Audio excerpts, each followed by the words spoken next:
Chairmanship, and can I thank the member for Dudley South on achieving this debate. Surely this will be, if he is successful in his mission, the last time we see him sober. For across this constituency, across my constituency and across the country, he will be welcome in taverns and pubs across them all. I should like to make 4 brief points. But firstly, I should also like to welcome the government's decision to reduce business rates for pubs across this country to the 50% rate, and also to look at the further rates review that is intended and that has been mentioned both by the Chancellor and the Chief Secretary. That is welcome news indeed.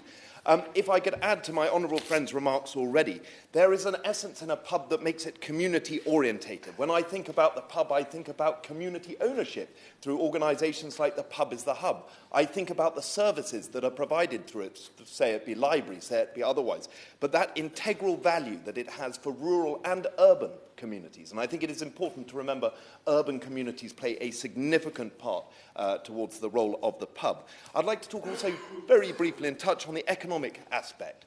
We know that when we can reduce the rates, the tax revenue levels on beer duty, that we can get more people into pubs, that we can see revenue rise. I ask members to cast their minds back to the 1600s when the introduction of tea and coffee was introduced into this country, and that the high prices drove people out of the coffee shops and into the pubs and taverns. Now, I would like to see that again, and I'm sure many members of this House across both sides will agree with me.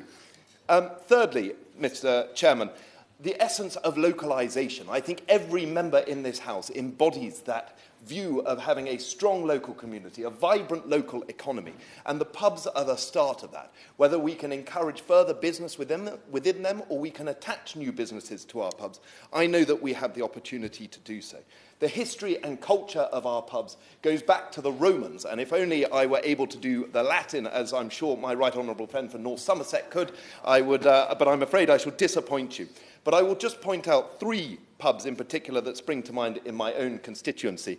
One is the Queen's Arms in Brixham, that has recently fundraised to put a defibrillator outside of its own building, so that it is a service to the local community. The second is the Avon Inn, which has recently branched out to help host local community groups. And the third is the New Inn, which in Morley has been there since the 1700s and family run. These are all the embodiments of community-spirited, economically sort of driven, and also ensuring that they are localised and driving the local economy. Thank you, Mr. Chairman.